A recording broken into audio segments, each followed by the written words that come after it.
Firme, irmãos? Amém, né? Amém. Beleza. Vamos lá, abra sua Bíblia no livro de Gênesis. Gênesis, capítulo 19. Espero que os irmãos estejam aí acompanhando a leitura do nosso plano de leitura da Bíblia. Em 2 anos, está fácil demais, né, irmãos? Ó, puxa vida, ler a Bíblia toda em 2 anos está até facinho, hein? Ainda mais que tem o áudio ali, que beleza. Facilita muito, mas quem não começou ainda dá tempo. Nós entramos agora em Êxodo, né? 2 dias, então dá tempo ainda de acompanhar. Gênesis 19, 29, por enquanto, queridos. Gênesis 19, 29, diz assim a palavra do Senhor. Assim, quando destruiu as cidades da campina, Deus se lembrou de Abraão e tirou o Ló do meio da destruição, quando subverteu as cidades em que Ló tinha morado. Que o Senhor nos abençoe neste momento com a explanação da palavra de Deus. Eu quero pensar com os irmãos sobre o tema a bênção da intercessão. É uma bênção, queridos. Eu botei esse tema porque a bênção é maravilhosa. Quando você intercede por alguém, você está pensando nos outros. Mas quando você intercede, você está sendo abençoado, né? Então, por isso que eu botei a bênção da intercessão, tá? Então, Deus vai abençoando a ambos. E nós temos muitos exemplos na Bíblia de pessoas que intercederam. Por exemplo, Moisés foi um grande intercessor. Moisés intercedia pelo povo constantemente. Vocês lembram quando Moisés intercedeu pela irmã chamada? Miriam, não é? Que entrou lá com o outro irmão chamado Adão, né? Arão. Fiquem atentos aí, hein? Chamado Arão, e aí é chamada sedição, aquele negócio todo, e ela acabou ficando leprosa, porque, enfim, partiu dela, né? E houve intercessão de Moisés por ela, pediu a Deus, né? O Jó, por exemplo, Jó intercedia por quem, irmãos? Primeiro, pelos seus filhos constantemente, coisa maravilhosa, todos os dias, e no final do livro ele intercede por quem, irmãos? Pelos seus amigos, muito amigos também, né? Então, nós temos exemplo na Bíblia da igreja primitiva, quando orava, intercedia, especialmente Atos 12, quando Pedro estava na prisão, né? O anjo foi lá libertar Pedro. Agora, o exemplo maior de intercessão é quem? É o nosso Salvador, Jesus. Ele é o nosso intercessor por excelência, eterno. Ele é o nosso intermediário, é Ele que nos liga a Deus, é o nosso mediador, não é? E em João capítulo 17, há uma oração intercessória de Jesus maravilhosa. Ele intercede pelos seus discípulos e por todos nós. É a oração intercessória de Jesus. Então a gente vai ver na Bíblia muitos exemplos. E eu quero aqui meditar um pouquinho com os irmãos hoje, nessa intercessão de Abraão, pelo seu primo. Sobrinho, fiquem atentos aí, hein? Sobrinho chamado Jó. Ló. Né? Chamado Ló. Vocês lembram da história toda, né? Que esse irmão, esse sobrinho de Abraão, foram tirados, resgatados de Sodoma e Gomorra, porque estavam lá quando a cidade ia ser destruída. Há um autor que usa a expressão, eles foram rebocados. rebocados, porque, na verdade, eles não queriam sair. Foi uma dificuldade, né, dos anjos tirarem eles de lá, de dentro da cidade, né, quase que empurrando mesmo, porque eles não queriam sair, especialmente, saíram, mas a queridinha, né, a mulher, nem sempre a mulher dá para trás, né, não é bênção, mas no caso ali foi, né, então olhou para trás em desobediência, apegada à cidade, se transformou numa estátua de sal. Mas vamos aí, a intercessão, eu quero tirar 3 lições importantes dessa intercessão de Abraão. Que lições aprendemos aqui? A primeira que eu quero destacar, irmãos, é que Deus está sempre pronto a dialogar conosco, conversar conosco. Olha, isso é coisa maravilhosa, irmãos, a gente está sempre assim, ouvindo isso, lendo isso, né? Estudando sobre isso, mas olha que bênção é você conversar, dialogar, se comunicar com Deus, com o Todo-Poderoso. Deus tem prazer em fazer isso.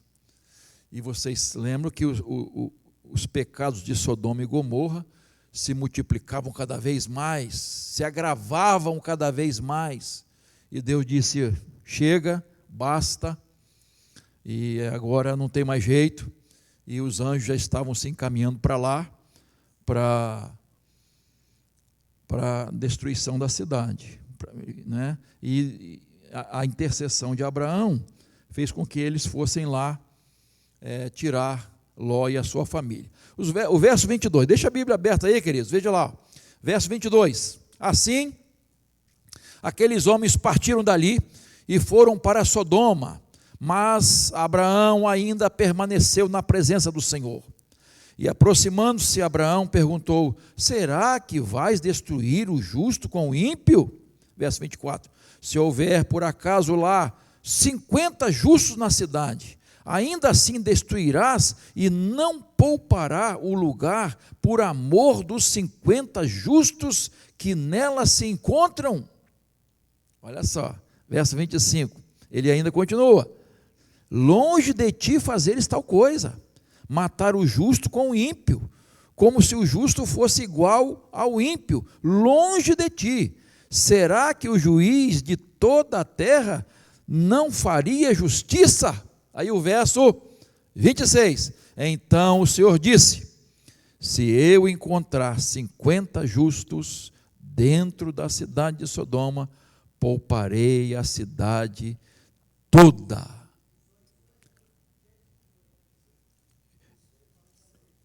Eu falei 19? 18, Gênesis 18. Gênesis 18, poxa vida, desculpa aí. Então o Senhor disse: se eu encontrar 50 justos dentro da cidade de Sodoma, pouparei a cidade toda por amor a eles. Então, e esse diálogo aqui, irmãos, Abraão começa com 50, né? Esse diálogo vai até o versículo 33, veja aí.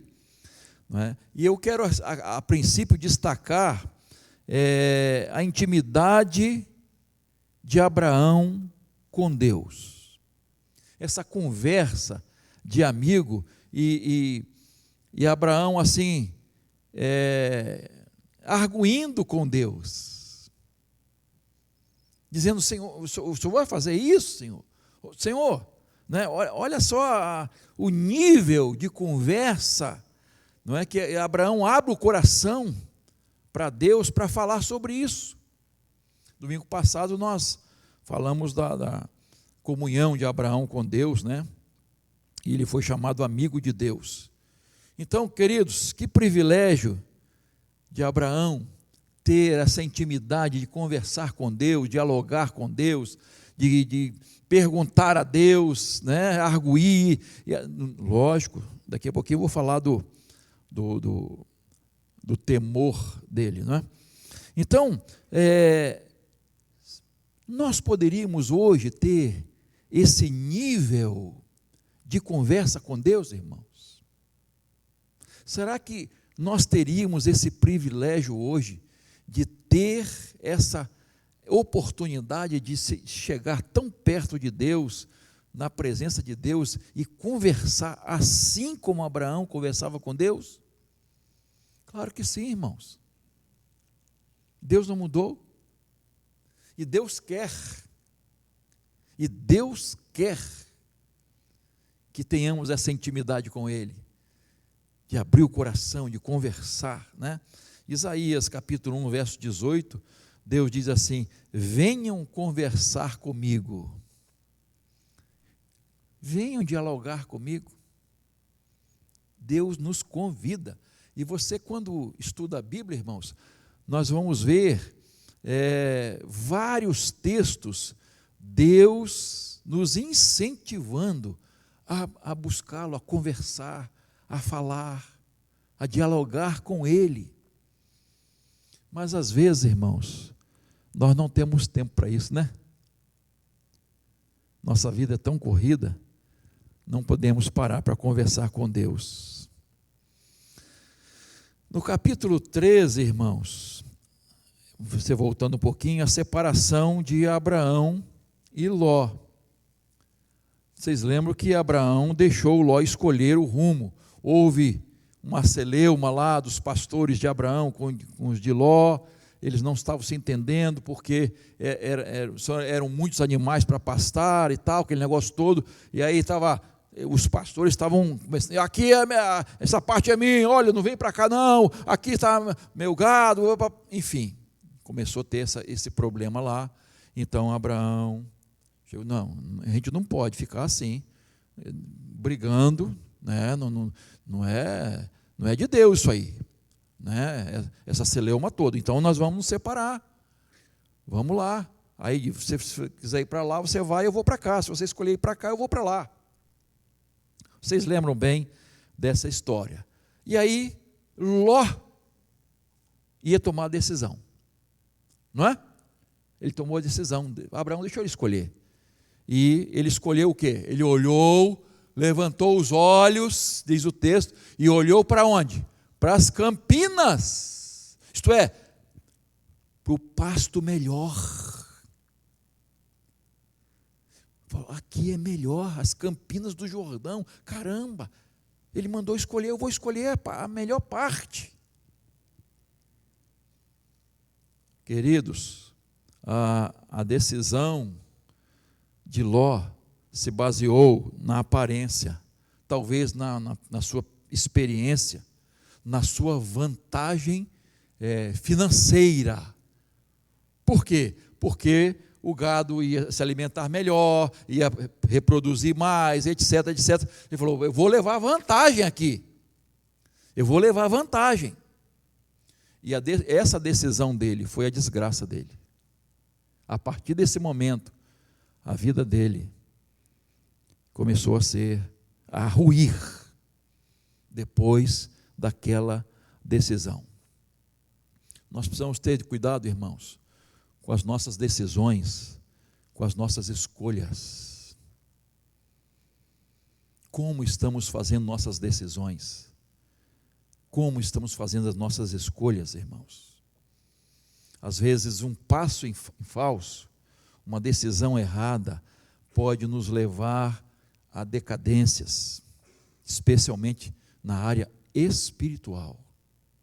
Decisões erradas, escolhas erradas, podem mudar o rumo da nossa vida. E a gente está cansado de ver isso aí. Às vezes, nós somos tentados a pensar só no ganho material, no ganho financeiro, nas vantagens materiais, e nem sempre ganhar mais é a melhor opção. E vocês sabem disso. Nem sempre. É claro, irmãos, que nós queremos crescer, evoluir, progredir, ter um ganho maior, dar mais, vamos dizer assim, estabilidade financeira à família. Nada de errado nisso. Mas, irmãos, Não tem preço ter paz no coração. Eu não posso ter essas vantagens abrindo mão de princípios, sem pensar no melhor para minha família, no bem-estar, e estar mais perto dos meus filhos. As coisas materiais não podem vir primeiro. O ganho financeiro não pode vir primeiro. Eu tenho que priorizar mais a minha família, a presença de Deus, a paz com Deus. Irmãos, quando a gente caminha com paz no coração, não tem preço isso, queridos. Não tem preço.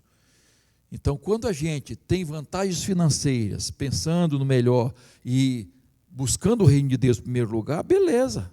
Agora, quando isso não acontece, quando é só visão material, ambição financeira, a Bíblia diz que o amor ao dinheiro é a raiz de todos os males. E aí as coisas não começam a dar para trás. Você vai observar que quando Ló foi tomar uma decisão, a Bíblia não diz que ele orou. A Bíblia não diz que ele buscou a Deus. Ele nem, assim, por humildade, diz: não, meu tio, o senhor que decide. Não, ele olhou para as campinas do Jordão. Ele arregalou os olhos. Não buscou a presença de Deus. E quando nós não buscamos a presença de Deus, irmãos, quando nós não consultamos a Deus para tomar decisões, fatalmente não será bênção. Você se lembra? Claro que se lembra da experiência de Josué, vinha dirigindo o povo com muitas vitórias, mas teve uma cidadezinha que tinha um exército lá insignificante, que ele nem precisava mandar os homens todos de Israel para aquela batalha, e essa ali é café pequeno para a gente. Qual foi a cidade? Ai, que tristeza, né? O que aconteceu, irmãos? Tiveram uma derrota vergonhosa. Sabe por quê? Porque ele não consultou a Deus. Achou que era fácil demais. Está tudo sob controle. Eu sou um grande general, eu sei das coisas.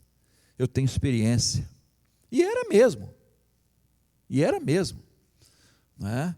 É interessante como Deus, né, Moisés, um estadista, um homem de coração, um homem que amava aquele povo, quem substituiu foi Josué, um guerreiro, um general, porque ele precisava guiar o povo até a terra prometida. Então Deus, olha como Deus faz as coisas, né? E ele era esse homem, mas precisava consultar Deus, precisava perguntar: Senhor, devemos ir? Podemos ir? Vamos vencer, Senhor? Né? Você lembra quando Davi e seus homens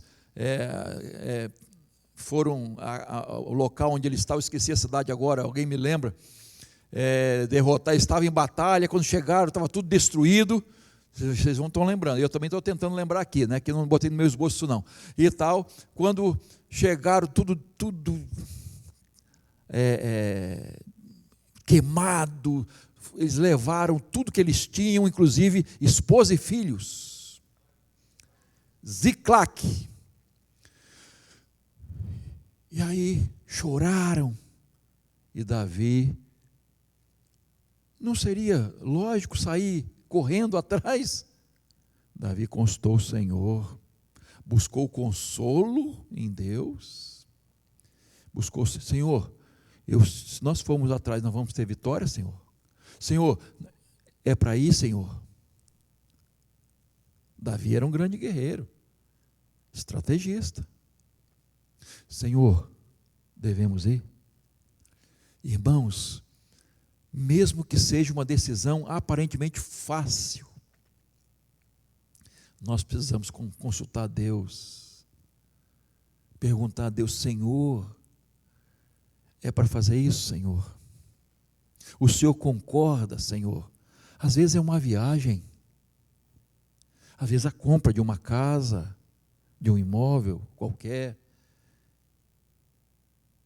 uma decisão talvez muito simples, e tem gente que não consulta nem para casar, vai pela aparência, né? As Campinas do Jordão, olha que partidão é esse, né? Olha para o quê? Para aparência, e que nem fez Ló aqui. E às vezes, porque quando você pensa em casamento, tem que olhar primeiro para o coração da pessoa, o caráter da pessoa, a fé da pessoa. Não é a aparência exterior, é o que tem dentro dela primeiro. Então é isso que precisa ser analisado, visto primeiro, né? Então, irmãos, Deus tem prazer quando nós o consultamos, quando nós queremos dialogar com Ele, falar: Senhor, é isso, até argumentar com Deus, não há problema nenhum.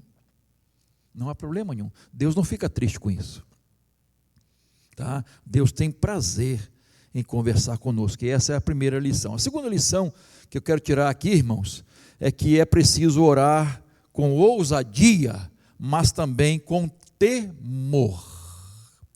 Se você observar mais uma vez o capítulo 18 aí, né? Versos 22 a 33, nesse diálogo de Abraão com Deus, eu vou repetir aqui, o Senhor vai destruir o justo com o ímpio, se tiver 50 lá, serão destruídos com os ímpios, o Senhor não fará isso, o juiz de toda, enfim, e aí, se tiver 50, não vou destruir se tiver 50, e aí ele começa a diminuir, né? É interessante isso, né?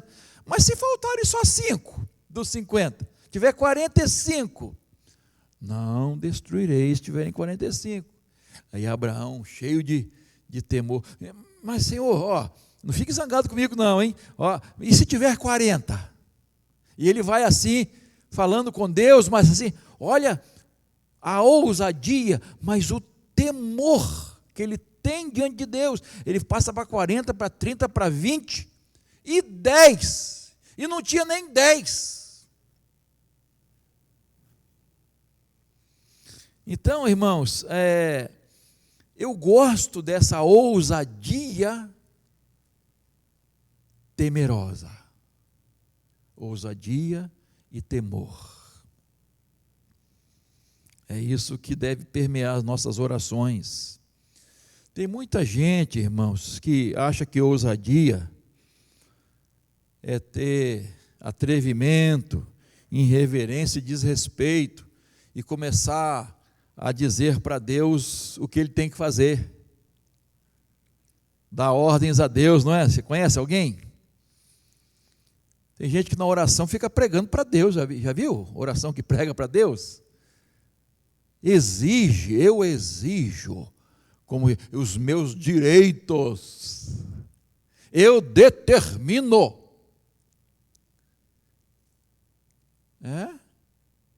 Onde você aprendeu isso?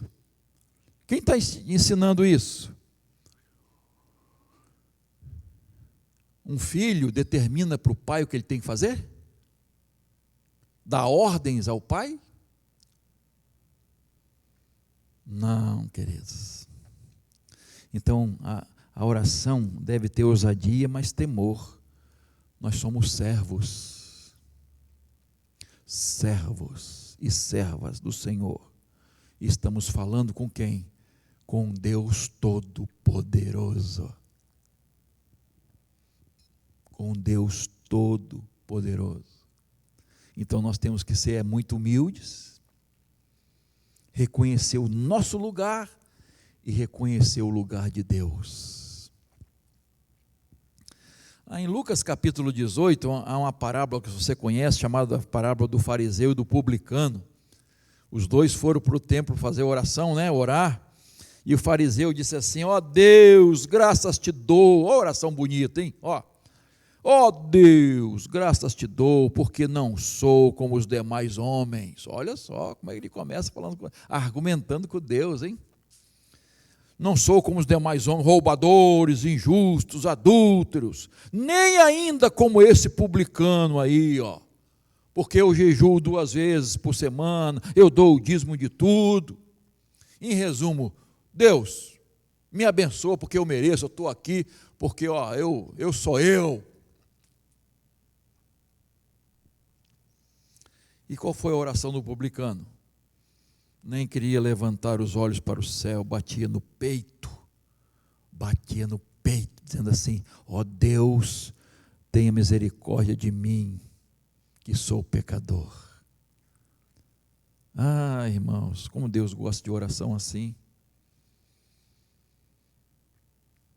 Tem gente que se acha merecedor, fica triste com certos acontecimentos, dizendo: eu não mereço isso. Se fosse por merecimento, irmãos, eu ia direitinho para o inferno. E possivelmente nós íamos juntos, né? Todos nós, por merecimento, mas é pela graça de Jesus. É pela graça de Jesus que nós nos aproximamos de Deus. Por que quando Jesus nos ensinou a orar, Ele disse que devemos orar no nome dEle. No nome de Jesus. Por quê, irmãos? É uma frase de efeito? Uma frase mágica? Abracadabra e coisa assim? Não. A pessoa pode até falar em nome de Jesus, mas se ela não está sentindo que ela não merece e que está pedindo a intervenção de Jesus, não vai receber, irmãos. Então nós oramos em nome de Jesus, queridos, porque é como se Ele estivesse pedindo a Deus. E aí há uma responsabilidade muito grande, né? De pedir algo que não fira o caráter de Jesus, que não saia do âmbito dos seus atributos. É muito importante nós entendermos isso, irmãos. Nos chegarmos ao trono de Deus humildemente, pela fé, com arrependimento, confissão e pedindo em nome de Jesus, porque os méritos são de Jesus. A causa de Jesus deve ser a nossa causa, irmãos. Então nós oramos em nome de Jesus, pedindo porque nós não merecemos. Então, a minha oração tem que ser acompanhada dessa humildade, desse temor, ousadia sim, mas com temor, reverência diante de Deus. Não exigir, não cobrar, mas conversar com Deus. E por último, a última lição que eu tiro aqui, irmãos, é que podemos mudar as circunstâncias pela oração. A gente fala o poder da oração, né? Pelo poder da oração. É sempre bom ressaltar que não existe oração poderosa.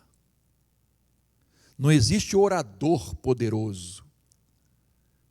Existe o nome poderoso que é Jesus. O Deus poderoso que responde às orações. Então é importante a gente entender isso.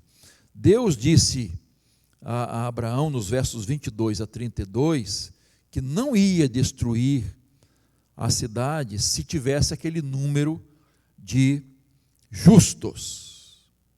E chegou até 10. E não tinha 10. Mas pelo o outro texto que lemos, a gente vê que a cidade não foi poupada, mas uma família foi poupada pela misericórdia de Deus e pela intercessão de Abraão. Aquela família foi salva, Por isso a oração intercessória é tão importante, irmãos. Podemos mudar o rumo das coisas quando nós intercedemos, quando nós oramos. Irmãos, as coisas podem ser mudadas. Mas, pastor, as coisas não estão determinadas ou pré-determinadas? O que acontece não é o que tinha que acontecer? O que aconteceu não é o que tinha que acontecer? Não está tudo determinado, predestinado? Não é destino? Onde está isso, irmãos? A vontade de Deus é planejada, mas não determinada. Você pode mudar as circunstâncias pela oração. Deus nos dá o livre arbítrio. E eu vou tratar um pouquinho mais disso domingo que vem. E quando nós, pelo nosso livre arbítrio, colocamos nossas vidas nas mãos de Deus e colocamos nossos pedidos nas mãos de Deus, Ele muda o rumo das coisas. Nós podemos, irmãos, mudar o rumo das coisas. Lógico, estou falando nós aqui, não é que eu posso todas as coisas, os irmãos estão entendendo, né? Nós podemos mudar o rumo das coisas para o bem ou para o mal, queridos, de acordo com as nossas decisões. Por exemplo, Deus ia destruir a cidade de Nínive. Quantas pessoas tinham lá mesmo, irmãos? Quantas mil pessoas? 120 mil pessoas seriam destruídas. Mas quem foi pregar lá, irmãos? Jonas. E Deus poupou aquela cidade porque houve o quê? Arrependimento. Jonas pregou a destruição. E você sabe que ele ficou decepcionado porque a profecia dele não se cumpriu. Ele estava mais preocupado com o seu ego. Puxa vida, aquilo que eu falei não aconteceu. Eu nunca vi na história um pregador ficar triste com tantas conversões na sua pregação. Ele ficou triste. Esse pessoal tinha que ser condenado, não poupado. Mas Deus poupou. Quando o povo de Israel saiu do Egito e foi para Canaã, qual era a vontade de Deus, irmãos? Que o povo entrasse imediatamente em Canaã. Tomasse posse da terra. Mas tinham lá o quê? Gigantes. E aí, quantos espias foram mandados para lá? 12, um de cada tribo. E aí o que aconteceu? 10, a maioria, disse assim, essa bênção não é para nós não. Síndrome de gafanhoto, né? Nós somos como gafanhotos diante daqueles homens enormes. Não é para nós.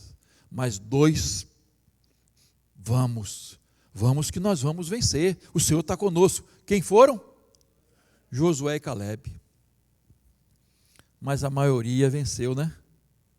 Às vezes a democracia é um negócio difícil, né, queridos?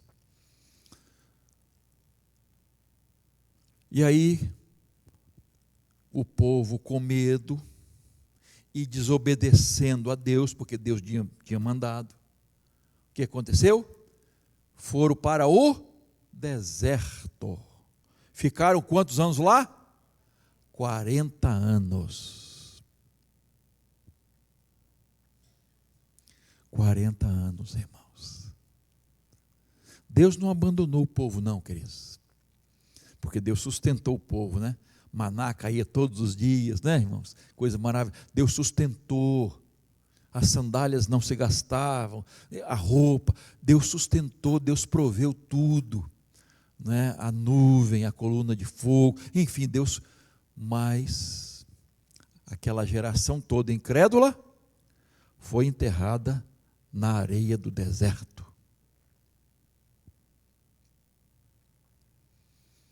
Quarenta anos. Mas a vontade de Deus era que o povo tomasse posse.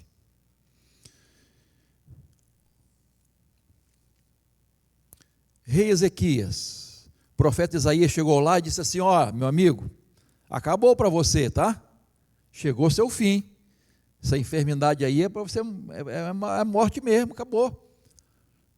Pode se despedir, arruma a sua casa aí, arruma as coisas e prepara o caixão. Já comprou seu terreno no cemitério? Né? Prepara, deixa tudo arrumado. E tem gente que não arruma as coisas, né? Deixa tudo bagunçado, né? Mas aí, o que ele fez, irmãos? Orou, pranteou diante do Senhor, na parede, e Deus viu a oração dele, ouviu a oração e viu como ele estava clamando. E aí o profeta Isaías, que já ia embora, Deus disse: volta, eu tenho outra mensagem para ele, vou acrescentar mais 30 anos a ele, né? 15 anos, você vai viver mais 15 anos. Olha só, a oração muda as coisas ou não muda, irmãos? Nós precisamos orar mais, irmãos. Nós precisamos crer mais nesse privilégio que nós temos de falar com Deus e buscar o Senhor e ter resposta, porque Jesus disse que quando nós oramos pela fé, Ele vai responder. Creia e Deus vai responder. O que Tiago, capítulo 5, verso 16, a parte B diz assim: muito pode por sua eficácia a oração de um justo. Eficácia. E os versos 17 e 18, ainda de Tiago 5, Elias era um homem semelhante a nós, sujeito aos mesmos sentimentos, e orou com fervor para que não chovesse sobre a terra, e por 3 anos e 6 meses não choveu.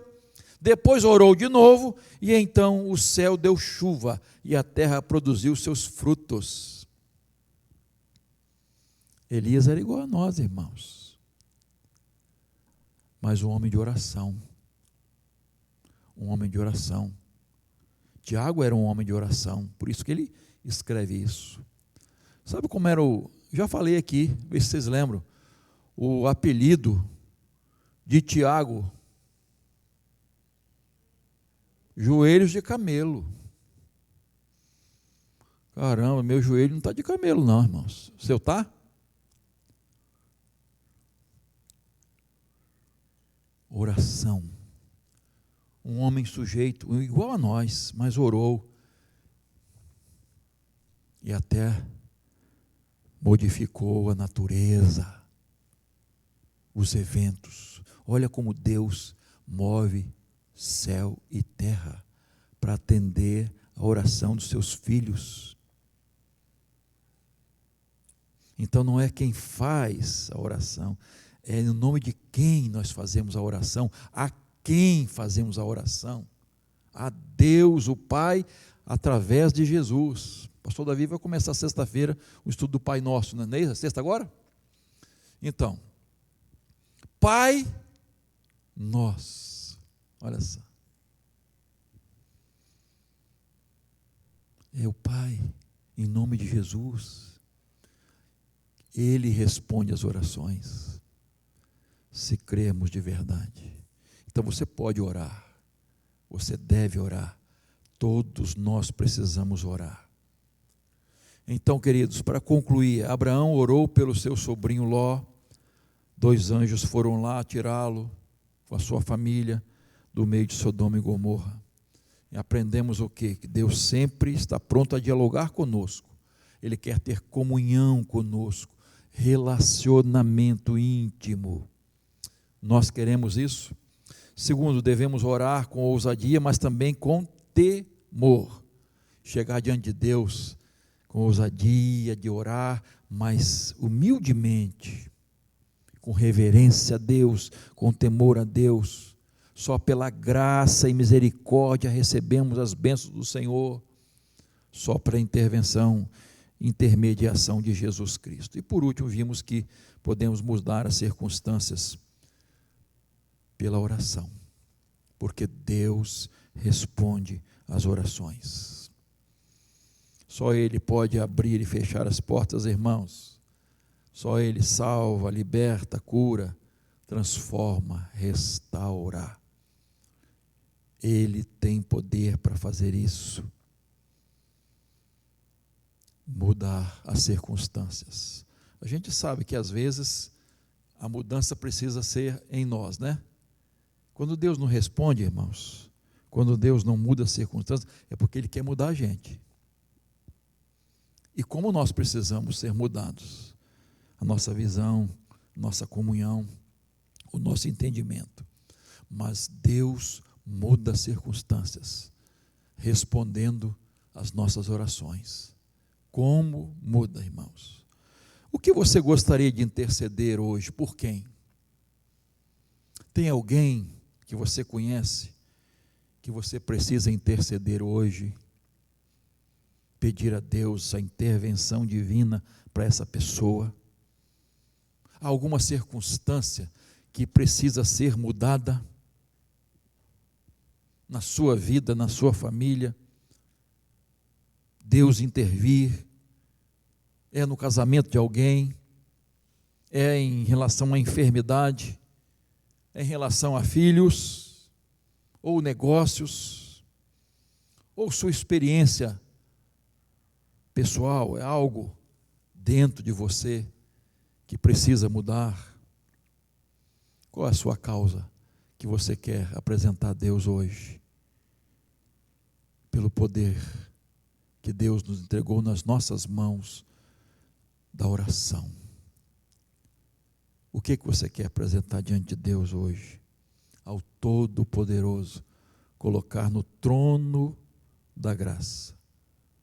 Você pode fazer isso hoje. Amém? Vamos colocar nossas vidas nas mãos de Deus. Deus conhece seu coração. Deus sabe da sua intercessão, em quem você está pensando agora, orando agora.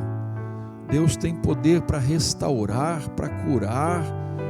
Deus tem poder, todo o poder de restituir. Então, vamos orar com esta fé. Vamos orar em nome de Jesus. Pai de amor, nós te agradecemos pela Tua palavra, que é viva e eficaz.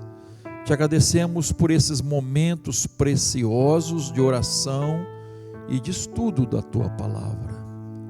Te agradecemos por estas vidas que estão aqui e aqueles que estão nos acompanhando de casa, de outros lugares. Nós entregamos cada um deles nas Tuas mãos. Entregamos cada pedido, cada oração, cada intercessão, cada clamor, Senhor, nas Tuas mãos. Ó Deus, não merecemos nada, mas pelo nome de Jesus, pelo poder de Jesus, nós clamamos agora a Tua intervenção, a Tua ajuda. Ó Deus, envia dos altos céus o Teu socorro, o Teu consolo, o Teu bálsamo. Ó Deus, a Tua paz que excede a todo entendimento. Nós colocamos agora tudo no Teu trono de graça. Pai, atende ao Teu povo, atende cada oração que está sendo feita neste momento. Atende, Senhor. Ó Deus de amor, obrigado pelos dízimos e ofertas, pelo Teu povo que reconhece que o Senhor é que supre todas as nossas necessidades. Leva-nos em paz, Senhor, para os nossos lares. Dá-nos uma noite de descanso, de paz e um restante de semana também abençoado. Oramos assim, mais uma vez, entregando cada vida aqui nas tuas mãos, em nome de Jesus. Amém.